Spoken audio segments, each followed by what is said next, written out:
여러분 삶의 페이스메이커이자 달리면서 듣는 러닝라디오 러너스 하이입니다. 그야말로 쾌락 과잉의 시대입니다. 손가락만 까딱하면 쾌락을 맛볼 수 있는 시대가 되었습니다.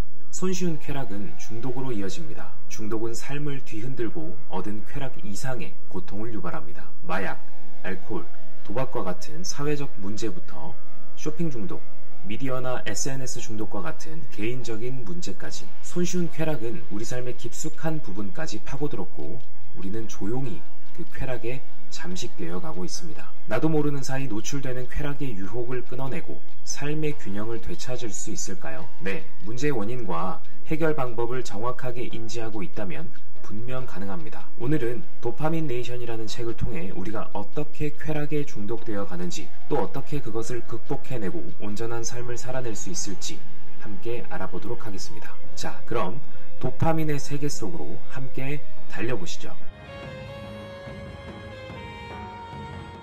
머리말, 탐닉의 시대에서 살아가기. 이 책은 쾌락을 다룬다.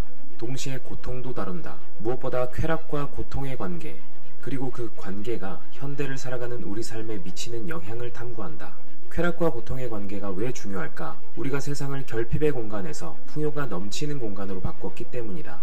중독성 물질, 음식, 뉴스, 도박, 쇼핑, 게임, 채팅, 음란 문자, 페이스북, 인스타그램, 유튜브, 트위터. 오늘날 큰 보상을 약속하는 자극들은 양, 종류, 효능 등 모든 측면에서 과거와 비교할 수 없을 만큼 증가했다. 디지털 세상의 등장은 이런 자극들의 날개를 달아주었다. 스마트폰은 컴퓨터 세대에게 쉴 새 없이 디지털 도파민을 전달하는 현대판 피하 주사침이 됐다. 나는 아직 무언가에 중독된 적이 없다고 자신하는 사람이 있다면 장담컨대 머지않아 자주 찾는 웹사이트에서 그것을 만나게 될 것이다. 과학자들은 중독 가능성을 측정하는 보편적인 척도로서 도파민을 활용한다. 뇌의 보상 경로에 도파민이 많을수록 경험의 중독성은 더 커진다. 도파민의 발견과 더불어 지난 한 세기 동안 신경과학 분야에서 손꼽히는 획기적인 발견 중 하나는 뇌가 쾌락과 고통을 같은 곳에서 처리한다는 사실이다. 쾌락과 고통은 저울 양 끝에 놓인 추와 같다. 초콜릿을 한 조각 먹으면 다음 조각이 또 먹고 싶어지고 괜찮은 책, 영화 또는 비디오 게임이 영원히 계속되길 바라는 순간을 경험한 적이 있을 것이다. 그런 순간에 지속적으로 노출되면 우리 뇌의 균형은 일반적인 상식과 달리 쾌락이 아니라 고통 쪽으로 기울어진다. 이 책은 뇌가 쾌락과 고통을 어떻게 이해하고 처리하는지를 신경과학과 뇌과학을 기반으로 설명한다. 나와 함께 이 여정을 따라가다 보면 쾌락과 고통 사이에서 더 좋은, 더 건강한 균형점을 발견할 수 있을 것이다. 하지만 과학만으로는 부족하다. 우리에게는 사람들의 생생한 경험도 필요하다. 강박적 과용을 이겨내는 방법을 가르쳐줄 가장 적합한 사람은 누구일까? 중독에 약한 사람, 즉 중독자 말고 또 누가 있을까? 그래서 중독의 희생양이 되었거나 빠져나온 내 환자들의 실제 이야기를 소개한다. 그들은 자신의 지혜가 내게 도움이 되었던 것처럼 다른 사람에게도 도움이 될 수 있도록 그들의 사연을 공개하는 것을 허락했다. 이 중 어떤 이야기들은 꽤 충격적일 수 있는데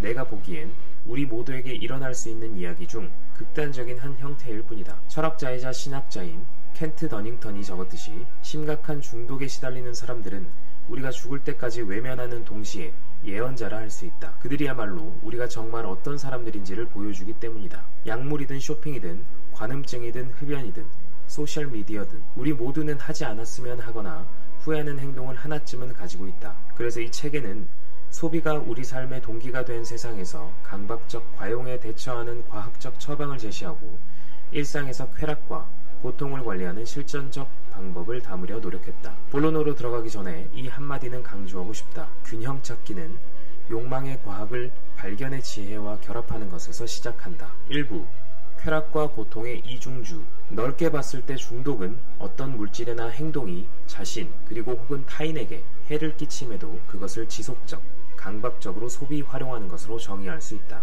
어떤 대상에 중독되는데 가장 큰 위험 요소 중 하나는 그 대상에 대한 용이한 접근성이다. 중독을 일으키는 대상을 구하기 쉬울수록 시도할 가능성도 그만큼 커진다. 최근 미국에서 일어난 오피오이드의 급속한 확산은 이 사실에 대한 비극적이면서도 강력한 예시다. 1999년부터 2012년까지 미국에서는 오피오이드 처방이 4배로 증가했다. 미국 전역에 그러한 오피오이드가 널리 유통되면서 오피오이드 중독률과 이에 관한 사망률 역시 증가했다. 공중보건훈련소 및 프로그램 협회에서 임명한 대책위원회는 2019년 11월 1일 보고서를 발표하면서 다음과 같은 결론을 냈다. 강력한 처방, 오피오이드가 대대적으로 확대 공급되면서 처방 오피오이드에 대한 의존성이 급격히 늘었고 많은 사람이 펜타닐과 그 유사체를 포함한 불법 오피오이드로 옮겨가는 결과를 낳았다. 그중 후자는 나중에 과다 복용의 기하급수적 증가를 야기했다. 그러면서 보고서는 오피오이드 의존 장애가 오피오이드에 반복적으로 노출된 결과라고 언급했다. 그런데 지금의 세상은 전에 존재하지 않았던 디지털 약물도 양껏 제공하고 있다. 만약 그 약물들이 전에도 있었던 것이라면 지금은 그 효능과 효력을 기하급수적으로 높여주는 디지털 플랫폼이 중독을 부추기고 있다. 여기에 속하는 예를 살짝 들자면 온라인 포르노물, 도박 등이 있다. 더 나아가 기술 자체도 중독성 있다. 기술에 힘입어 불빛은 번쩍이고 음악은 요란하며 기회는 끝없이 주어지고 더 큰 보상이 약속된다. 상대적으로 재미없는 뱀파이어 로맨스 소설에서 출발해 여성에게 사회적으로 용인된 포르노물에 해당하는 콘텐츠에 이르기까지 내가 지나온 과정을 봐도 전자책이라는 새로운 기술의 출현이 중독의 원인으로 작용했다고 할 수 있다. 소비 행위 자체가 약물이 되기도 한다. 베트남 이주민인 치라는 내 환자는 온라인으로 물건을 검색하고 구매하는 행위에 빠졌다. 그의 황홀경은 구매 품목을 결정하는 데서 시작해 배송을 기대하면서 쭉 이어졌고 포장 상자를 여는 순간 끝났다. 불행히도 그의 황홀경은 아마존 테이프를 뜯어서 안에 있는 것을 볼 때까지 충분히 이어지지 않았다. 치의 방은 싸구려 소비재로 가득 찼고 그만큼 수만 달러의 빚이 쌓였다. 그렇게 된 상황에서도 그는 쇼핑을 멈추지 못했다. 쇼핑이 주는 쾌락을 맛보기 위해 열쇠고리, 머그잔, 플라스틱 선글라스 등 더 싼 제품을 주문하고 수령한 직후 반품하는데 목을 맸다.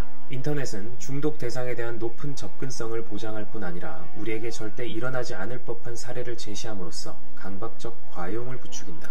영상은 입소문이 나는데 그치지 않는다. 말 그대로 전염성이 있기 때문에 밈이 등장하는 것이다.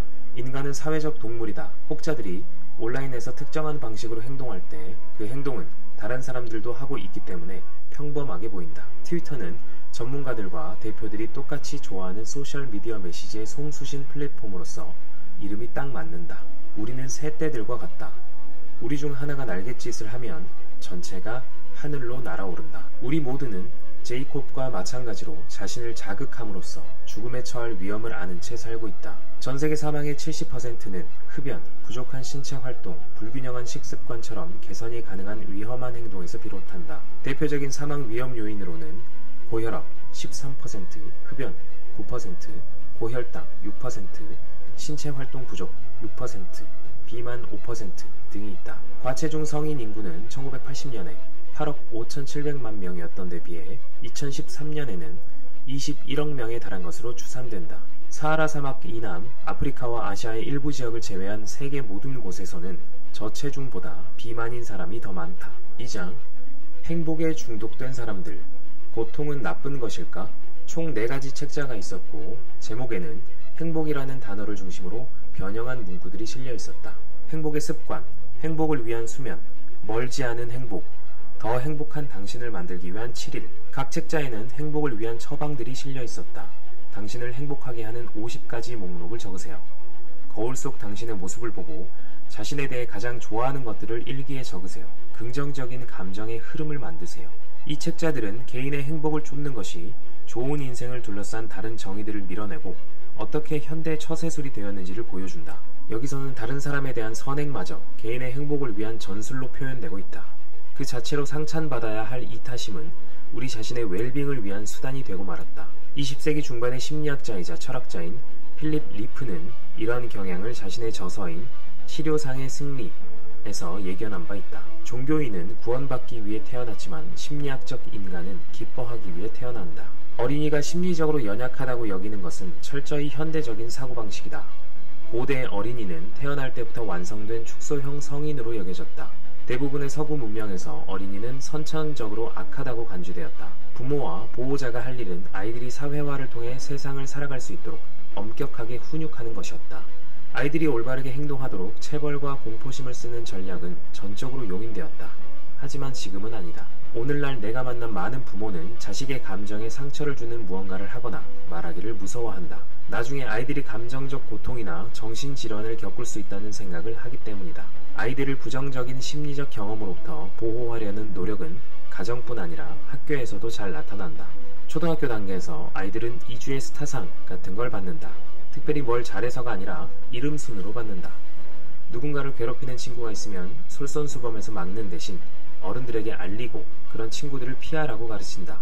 양육과 교육 과정에서 발달 심리학과 공감이 강조되는 것은 긍정적인 변화다. 우리는 모든 사람의 가치를 성취도와 별개로 인정하고 학교 운동장을 비롯한 모든 곳에서 신체적 정신적 야만 행위를 삼가며 사고하고 배우며 논의할 수 있는 안전한 영역을 만들어야 한다. 하지만 나는 우리가 완충제를 가득 채운 독방 같은 곳에서 아이들을 키우며 유년기를 너무 질병처럼 대하고 과하게 관리하는 건 아닌지 걱정된다. 이러면 아이들은 상처받을 일이야 없겠지만 세상에 대처할 방법도 모르게 된다. 우리가 아이들을 역경으로부터 과보호한 탓에 아이들이 역경을 그토록 두려워하게 된 건 아닐까? 우리가 아이들을 거짓으로 칭찬하고 현실을 감추는 방식으로 아이들의 자존감을 높인 탓에 아이들이 참을성이 떨어지고 권리만 더 내세우며 자신의 성격적 결함에 무지하게 된 건 아닐까? 우리가 아이들이 원하는 걸 다 들어준 탓에 새로운 쾌락주의 시대를 조장하게 된 건 아닐까? 개인적으로 지난 30년 동안 데이비드와 케빈 같은 환자의 수는 갈수록 늘고 있다. 든든한 가족, 질 높은 교육, 재정적 안정성, 양호한 건강 등 인생의 모든 혜택을 누리면서도 과도한 불안감, 우울감, 신체적 고통을 스스로 키우는 듯한 이들 말이다. 그들은 자신의 잠재력을 발휘하지 못하는 것은 고사하고 아침에 침대에서도 겨우 빠져나온다. 고통이 사라지면 행복이 찾아올까? 17세기의 유명한 의사인 토머스 시드넘은 고통을 이렇게 이야기했다. 극도로 위험한 고통과 염증을 가라앉히기 위한 아주 계획적인 노력을 나는 전부 지켜봤다. 확실히 사지에 적당한 고통과 염증은 자연이 가장 현명한 용도로 사용하는 치료수단이다. 고통에서 벗어나려는 시도는 약물 중독 같은 극단적인 사례만 있지 않다. 현대인은 사소한 불편조차 견딜 수 없게 되었다. 우리는 순간의 고통, 현재의 지루함에서 벗어나기 위해 그저 놀기 위해 계속 애쓰고 있다. 1980년대 고전 죽도록 즐기기의 작가 닐 포스트먼은 비슷한 맥락에서 이렇게 썼다. 미국인들은 더 이상 서로 이야기하지 않는 대신 서로를 즐긴다. 그들은 생각을 주고받지 않는 대신 이미지를 주고받는다. 그들은 문제들을 논의하지 않는 대신 멋진 외모, 유명인, 광고를 논한다. 소피라는 내 환자는 한국에서 온 스탠퍼드 대학교 학부생이었다. 우울감과 불안감 때문에 도움을 받으러 나를 찾아왔었다. 그녀는 자신이 깨어있는 동안에는 인스타그램 하기, 유튜브 보기, 팟캐스트와 플레이리스트 듣기 등 일종의 기기에 의존한 상태로 대부분의 시간을 보냈다고 한다. 나는 그녀에게 수업을 받으러 걸어가면서 아무것도 듣지 말고 생각이 수면 위로 자연스럽게 떠오르게 해보라고 권했다. 그러자 그녀는 못 믿겠다는 듯이 나를 쳐다봤다. 제가 왜요? 입이 떡 벌어진 채 그녀가 물었다. 난 조심스럽게 말문을 열었다. 그게 자신과 친해지는 방법이거든요. 자신의 경험을 통제하거나 외면하지 않고 그대로 펼치는 거죠. 전자기기만 붙잡고 지내는 게 소피의 우울감과 불안감을 키우고 있을 거예요. 매번 자신을 피하는 건 정말 지치는 일이죠. 소피가 다른 방식으로 자신을 경험하는 일이 새로운 생각과 기분을 갖게 하고 더 나아가 자신과 다른 사람들과 세상과 더 가까워지는 기분이 들게 할 거예요. 그녀는 잠시 생각에 잠겼다. 하지만 그건 너무 지루하잖아요. 그녀가 말했다. 그렇죠. 맞는 말이에요. 나는 말했다. 지루함이란 지루하기만 한 게 아니에요. 끔찍할 수도 있죠. 뭔가의 의미와 목적이라는 더 큰 문제 앞에 우리를 떠밀 수도 있어요. 하지만 지루함은 발견과 발명의 기회가 되기도 해요. 새로운 생각을 형성하는 데 필요한 공간을 만들죠. 그게 없으면 우리는 주변 자극에만 끊임없이 반응하게 될 거예요. 그 다음 한 주 동안 소피는 아무것도 귀에 꽂지 않고 다녀봤다. 처음에는 힘들었어요. 그녀가 말했다. 하지만 그러고 나서 익숙해지더니 좋아지기까지 했어요. 주변에 나무들이 있는 걸 알기 시작했죠. 우리는 모두 고통으로부터 도망치려 한다. 어떤 사람은 약물을 복용하고 어떤 사람은 방에 숨어서 넷플릭스를 몰아본다. 또 어떤 사람은 밤새 로맨스 소설을 읽는다. 우리는 자신으로부터 관심을 돌리기 위해 거의 뭐든지 하려 든다. 하지만 자신을 고통으로부터 보호하려는 이 모든 회피 시도는 고통을 더 악화시킬 뿐이다. 연구자들은 범불안장애의 확산을 알아보기 위해 26개국 약 15만 명을 대상으로 인터뷰를 진행했다. 여기서 범불안장애란 자신의 생활에 부정적인 영향을 미치는 과도하고 통제 불가능한 걱정으로 정의된다. 조사 결과에 따르면 상대적으로 부유한 국가들은 가난한 국가들보다 불안 비율이 높았다. 연구자들은 그 장애는 중간소득이나 저소득 국가보다 고소득 국가에서 훨씬 더 유해하다 믿고 결론 내렸다. 연구자들이 전 세계 30개국 사람들에게 다음 질문을 했을 때 지난 4주 동안 몸에 통증이나 고통을 경험한 적이 얼마나 자주 있었나요?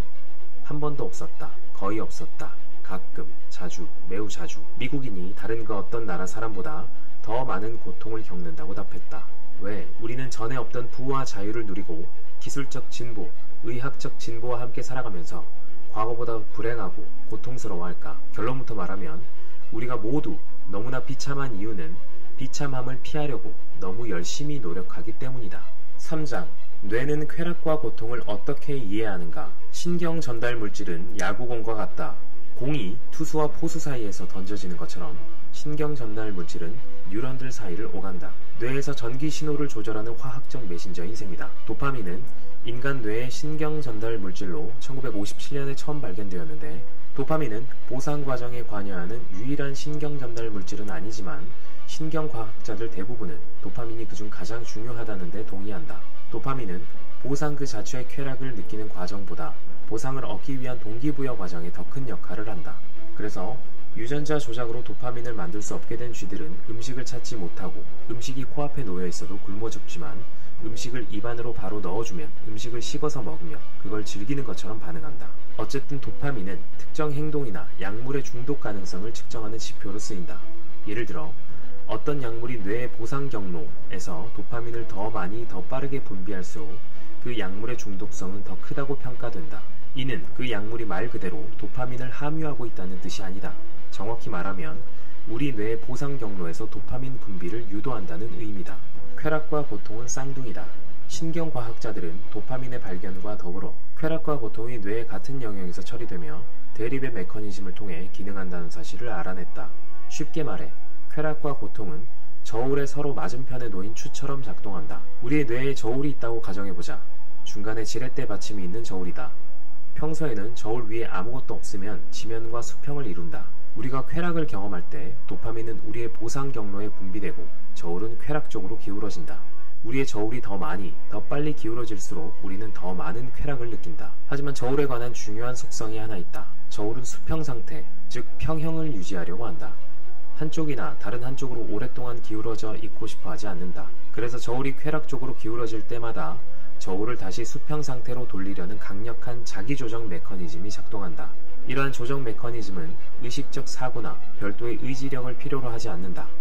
그저 반사작용처럼 균형을 잡으려고 한다. 1970년대 사회과학자 리처드 솔로몬과 존 코빗은 이러한 쾌락과 고통의 상호관계를 대립과정 이론이라고 칭했다. 쾌락적 혹은 정서적 중립으로부터 오랫동안 혹은 반복해서 벗어나면 그만큼의 대가를 치른다.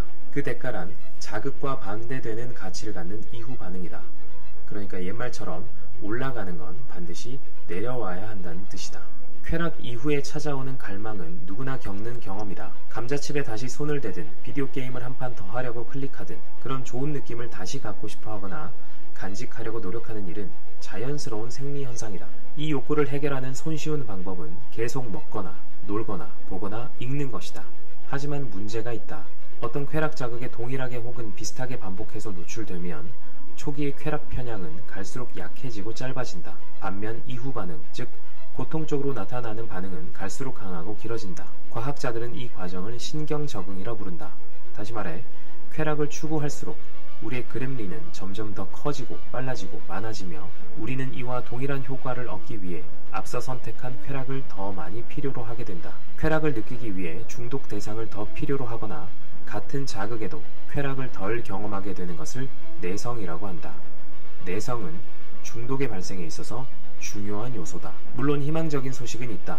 우리가 오랫동안 충분히 기다리면 우리의 뇌는 중독 대상이 없는 상황에 다시 적응하고 항상성의 기준치를 정상 수준으로 되돌린다. 저울이 수평을 이루는 셈이다.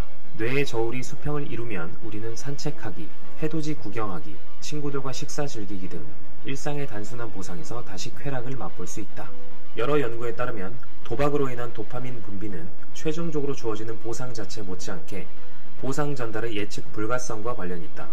결론부터 말하면 도박을 유도하는 것은 금전적 이득보다는 보상 발생의 예측 불가능성에 더 크게 영향을 받는다. 이처럼 도박장애는 보상 기대와 보상 반응 사이에서 미묘한 차이를 드러낸다. 도박 중독을 앓은 내 환자들은 도박 중일 때 한편으로는 지고 싶은 생각이 든다고 말했다. 그들은 지면 질수록 도박을 계속하고 싶은 충동은 더 강해지고 계속 지다가 이기면 쾌감이 더 강해진다고 얘기했다. 이것이 손실추구라고 표현되는 현상이다. 소셜미디어에서도 이와 비슷한 일이 벌어지고 있다. SNS에서는 다른 이들의 반응이 너무 변덕스럽고 예측 불가능하다. 그래서 좋아요나 그에 상응하는 무언가를 얻기 불확실하다는 점이 좋아요 그 자체만큼 우리를 흥분시킨다. 물론 희망적인 소식은 있다. 나의 동료인 에디 설리번은 알코올이 뇌에 미치는 영향에 관해선 세계적인 전문가다. 그는 중독에 따른 뇌의 일부 변화는 돌이킬 수 없지만 손상된 영역을 새로운 신경망을 만들므로써 우회할 수 있음을 밝혀냈다. 이는 뇌의 일부가 영원히 바뀌더라도 우리가 새로운 시냅스 경로를 찾아서 건강하게 행동할 수 있음을 뜻한다. 과학은 모든 쾌락에는 대가가 따르고 거기에 따르는 고통은 그 원인이 된 쾌락보다 더 오래가며 강하다는 사실을 알려준다. 즐거운 자극에 오랫동안 반복해서 노출되면 고통을 견딜 수 있는 우리의 능력은 감소하고 쾌락을 경험하는 우리의 기준점은 높아진다. 우리는 순간적이고 영원한 기억을 뇌리에 새기기 때문에 쾌락과 고통의 교훈을 잊으려야 잊을 수 없다. 그러한 기억이 해마에 남아서 평생 가는 것이다. 계통 발생적으로 쾌락과 고통을 처리하는 가장 오래된 신경장치는 진화 과정을 거치면서 대체로 온전하게 살아남았다. 결핍의 세계에 완벽히 맞춰졌다고 할 수 있다. 우리는 쾌락이 없으면 먹거나 마시거나 번식하지 않을 것이다. 그리고 고통이 없으면 상처나 죽음으로부터 자신을 보호하지 않을 것이다. 반복적인 쾌락으로 우리의 신경 설정 값이 높아지면 우리는 자신이 가진 것에 절대로 만족하지 않고 언제나 더 많은 것을 바라면서 끝없이 갈등할 것이다. 하지만 여기에 문제가 있다. 인간은 궁극적인 추구자다. 쾌락을 쫓고 고통을 피하는 세상의 시험에 너무나 잘 대응해왔다. 그 결과 우리는 이 세상을 결핍의 공간에서 지나치게 풍족한 공간으로 바꾸어 놓았다. 그러나 우리의 뇌는 이 풍요로운 세상에 맞게 진화하지 않았다. 만성적인 좌식 식사 환경에서의 당뇨병을 연구한 톰 피누케인 박사는 이를 두고 인간은 열대우림의 선인장입니다 라고 말했다. 건조기후에 살아가는 선인장이 열대우림에 던져진 것처럼 우리는 과도한 도파민에 둘러싸인 환경에 살고 있다. 결과적으로 지금의 우리는 더 많은 보상을 얻어야 쾌감을 느끼고 상처가 덜하더라도 고통을 느낀다. 이러한 기준 변화는 개인 수준뿐 아니라 국가 수준에서도 일어나고 있다. 이는 다음과 같은 질문을 이끌어낸다. 우리가 이 새로운 생태계에서 잘 지내는 방법은 무엇일까? 우리의 자녀들을 어떻게 키워야 할까? 우리는 21세기 인간으로서 어떠한 사고와 행동 방식을 가져야 할까? 7장 고통 마주보기. 찬물 목욕은 왜 짜릿할까? 네덜란드인 빔 호프 같은 얼음물 입욕 전문가들은 빙점에 가까운 온도의 물에 들어가서 몇 시간 있다가 나오는 능력으로 유명인의 지위를 꿰찼다. 프라하의 카렐 대학교 과학자들은 10명의 남자 지원자가 1시간 동안 찬물에 잠겨있는 실험을 진행해 유럽 응용생리학 저널에 게재했다. 실험에 사용된 물의 온도는 섭씨 14도였다. 연구자들이 혈액 샘플을 살펴본 결과 찬물 입욕은 혈장의 도파민 농도를 250%, 혈장의 노르에피네프린 농도를 530% 증가시켰다. 도파민은 찬물 목욕 중에 꾸준히 증가했고 목욕을 끝낸 후에도 1시간 동안 증가 상태를 유지했다. 노르에피네프린은 처음 30분 동안 가파르게 증가한 다음 나머지 30분 동안 정체 상태를 유지했는데 목욕이 끝난 1시간 동안 약 3분의 1로 줄었지만 2시간이 지나서도 기준치를 넘어선 상태를 유지했다. 도파민과 노르에피네프린의 수치는 고통 자극 자체를 잊어먹을 만큼 잘 유지되었다. 극한 추위는 신경 전달 물질의 범위를 넘어서 뉴런의 성장까지 촉진하는 것으로 밝혀졌다. 뉴런이 제한된 상황에만 반응해 미세 조직을 바꾼다고 알려진 만큼 이는 정말 주목할 만한 발견이다. 얼음물 입욕의 이점을 우연히 발견한 마이클의 사례는 저울의 고통 쪽을 누르는 게 어떻게 반대쪽의 결과를 이끌어내는지를 보여준다. 쾌락 쪽을 누르는 것과 다르게 고통이 야기한 도파민은 간접적이고 어쩌면 더 오래 지속될지도 모른다. 그렇다면 이건 어떻게 작동하는 것일까? 고통은 몸 자체의 조절 항상성 메커니즘을 건드려 쾌락을 이끌어낸다. 고통에 간헐적으로 노출되면 본연의 쾌락 설정값은 쾌락 쪽의 무게가 더 실린다. 그렇게 되면 인간은 시간이 갈수록 고통에 덜 취약해지고 쾌락은 더 잘 느낄 수 있게 된다. 소크라테스는 2000여 년 전에 고통과 쾌락의 관계를 곰곰이 생각했다. 사람들이 쾌락이라 부르는 이건 어쩜 이렇게 이상해 보이는지, 그와 반대로 여겨지는 고통과는 정말 묘하게 연결되어 있지 않은가. 그 두 가지는 절대로 한 사람 안에서 동시에 발견되지는 않을 것이다. 그러나 그대가 그중 하나를 얻는다면 둘 다 같은 머리에 하나로 붙어 있었던 것처럼 나머지 하나를 얻을 가능성도 크다. 어디서든 하나를 찾으면 다른 하나는 뒤따르기 마련. 그래서 나 같은 경우엔 족쇄 때문에 다리에 고통이 생기다 보니 쾌락이 뒤따라온 듯하다. 누구나 한 번쯤은 고통이 쾌락으로 바뀐 경험이 있을 것이다. 소크라테스와 마찬가지로 한동안 아팠다가 기분이 나아진 걸 느꼈거나 운동 후 러너사이를 느꼈거나 무서운 영화를 보고 설명할 수 없는 카타르시스를 느꼈을 것이다. 고통이 우리가 쾌락에 지불하는 대가인 것처럼 쾌락 역시 우리가 고통을 통해 얻는 보상이다. 호르메시스의 과학. 호르메시스는 추위, 열기, 중력 변화, 방사선, 음식 제한, 운동 등 해롭거나 고통스러운 자극이 조금 혹은 적당하게 주어졌을 때의 긍정적인 효과를 연구하는 과학의 한 분야다. 미국의 동물학자이자 호르메시스 분야의 선도자인 에드워드 켈러브리지는 이 현상을 주변 환경이나 자신이 야기한 저항을 누그러뜨리는 생체 시스템의 적응적 반응으로서 이를 통해 생체 시스템은 더 심한 저항에 대한 기능성 그리고 혹은 내성을 향상시킨다고 설명한다. 그렇다면 운동은 어떨까? 운동은 세포에 유독한 영향을 미쳐서 체온 상승, 유해 산화제 생성, 산소 및 포도당 부족을 일으킨다. 하지만 운동이 건강을 좋게 만든다는 증거는 차고 넘친다. 운동 부족이 건강에 치명적이라는 증거는 반박 불가하다. 운동은 도파민, 세로토닌, 노르에피네프린, 에피네프린, 엔도카나비노이드, 내인성 오피오이드 펩티드 등 긍정적인 기분 조절과 관련된 다수의 신경 전달 물질을 증가시킨다. 또한 새로운 뉴런을 만들고 신경 악교 세포를 유지하는 역할도 한다. 더 나아가 약물에 중독될 가능성을 낮추기까지 한다. 인간의 경우 중학교, 고등학교, 성인 초기에 하게 되는 고도의 신체 활동이 상대적으로 약물 의존도를 낮추는 것으로 보고됐다. 운동은 약물에 중독된 이들이 의존을 멈추거나 줄이는 데도 도움을 준다. 도파민이 운동 회로에 미치는 중요성은 조사가 이루어진 모든 동물 실험에서 보고되고 있다. 연구를 종합해보면 도파민은 저걸 원해 라는 동기부여 신호를 주어 신체를 움직이게 만드는 역할을 한다. 그런데 오늘날은 도파민에 쉽게 접근할 수 있기 때문에 굳이 몸을 움직일 필요가 없어졌다. 조사 보고서에 따르면 오늘날 전형적인 미국인은 깨어있는 시간의 절반을 앉아서 보내는데 이는 50년에 비해 50% 증가한 수치다. 세계의 다른 부유 국가들도 이와 비슷하다. 우리가 공급량이 제한적인 식량을 두고 경쟁하기 위해 매일 10km를 횡단하도록 진화되었음을 고려하면 현재 우리가 영위하고 있는 좌식 생활의 습관의 역효과는 굉장히 충격적이다. 하지만 고통 추구는 쾌락 추구보다 어렵다. 고통을 피하고 쾌락을 쫓는 것은 인간의 천성이다. 우리는 고통 후에 쾌락이 온다는 것을 배워도 이를 아주 쉽게 잊는다. 나는 억지로 침대에서 빠져나와 운동하러 가는 아침마다 고통의 교훈을 되새기려 한다. 고통 끝에 쾌락이 온다. 하지만 이것은 매일의 도전이지 결코 기쁨은 못 된다. 쾌락 대신 고통을 쫓는 것은 반문화적인 행동이기도 하다. 현대 생활의 수많은 측면에 만연해 있는 기분 좋은 메시지에 반하는 일이다. 부처는 고통과 쾌락 사이의 중도를 찾으라고 가르쳤지만 중도조차 편익의 횡포 탓에 퇴색하고 말았다. 따라서 우리는 고통을 찾아내어 삶에 끌어들여야 한다. 나를 해하지 않는 것은 나를 더 강하게 만든다. 철학자 프리드리히 니체가 남긴 이 유명한 경구는 심리치료에서도 참이다. 우리의 뇌는 쾌락 자극에 반복적으로 노출되면 내성을 갖는다. 이와 마찬가지로 고통 자극에 반복적으로 노출되면 뇌는 고통 쪽에 내성을 갖게 된다. 맺은 말, 저울의 교훈. 누구나 얼마쯤은 세상에서 잠시 벗어나 쉬고 싶어한다. 우리가 자신과 다른 사람에게 종종 적용하는 불가능한 기준으로부터 나와 있기를 바란다. 내가 왜 그랬지? 이걸 왜 못하지? 그 사람들이 나한테 한 짓을 봐.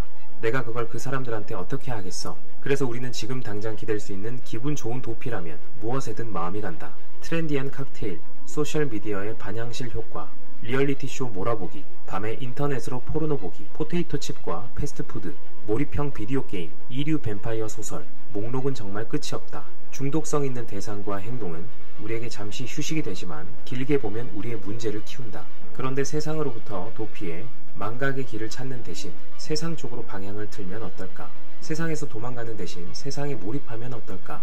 기억하겠지만 무하마드라는 내 환자는 대마초를 끊으려고 다양한 자기 구속을 시도했다. 하지만 늘 제자리로 돌아왔고 오히려 적당량에서 과량으로 그리고 중독으로 의존성이 더 빠르게 악화했다. 그는 샌프란시스코 북쪽에 위치한 포인트 레이스로 하이킹을 떠났다. 과거에 즐겁게 했던 활동에서 도피처를 찾길 바라며 자신의 대마초 사용에 다시 한번 제동을 걸고자 했다. 하지만 굽이굽이 돌 때마다 대마초를 피운 기억이 오롯이 떠올랐다. 과거의 도보 여행은 거의 항상 반취한 상태에서 이루어졌다. 그래서 하이킹은 도피가 아니라 갈망의 여정이 되고 실패를 떠올리게 하는 고통이 되었다. 그는 자신의 대마초 문제를 이겨낼 수 있다는 생각을 접었다. 그러다가 깨달음의 순간이 찾아왔다. 친구와 함께 마리화나를 피우던 기억이 선명하게 남은 어떤 장소 앞이었다.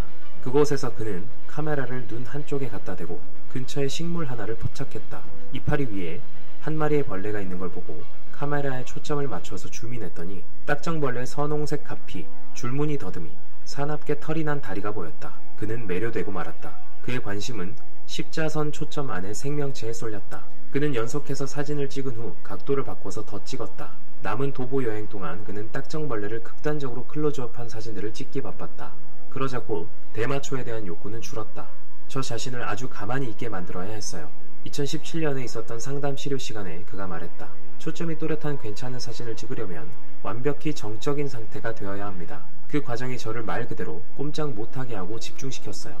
제가 마약과 함께 도망쳐간 세상에 필적할 만한 이상하고 초현실적이며 강렬한 세상을 카메라 끝에서 발견했죠. 하지만 마약이 필요 없으니 이게 더 나았어요. 몇 달 후 나는 무하마드의 회복 과정이 나의 경우와 비슷함을 깨달았다.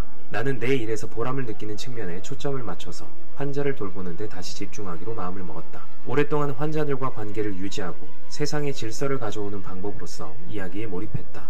그렇게 함으로써 로맨스 소설에서 빠져나와 더 보람있고 의미있는 경력을 쌓을 수 있었다.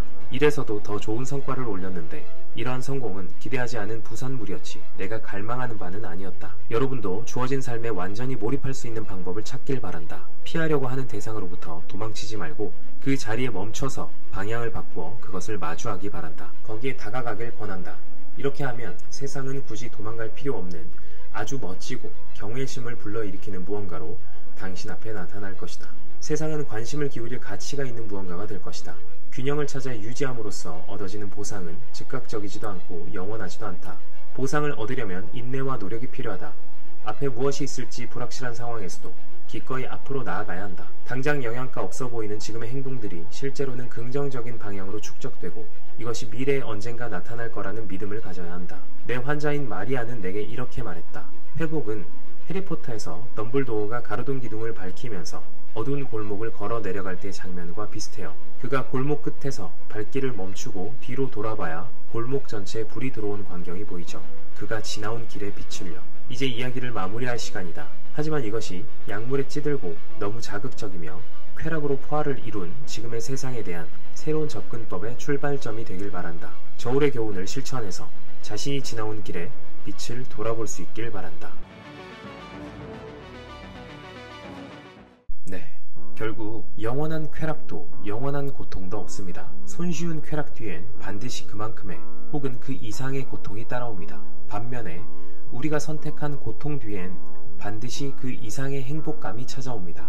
그것을 아는 우리는 침대에 누워 넷플릭스를 보는 대신 밖으로 나가 땀 흘리며 뛰는 것을 선택하는 것이죠. 꽃길만 걷는 인생이 과연 가능할까요? 분명 우리가 가는 길엔 자갈밭도 가시밭길도 나오기 마련입니다. 보통은 그 길이 두려운 나머지 길을 가는 것 자체를 멈춥니다.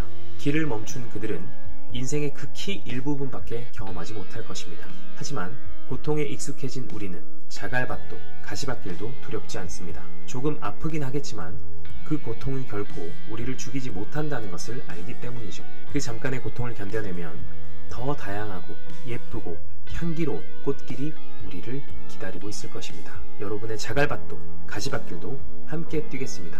자, 그럼 다음 러닝에서 만나요.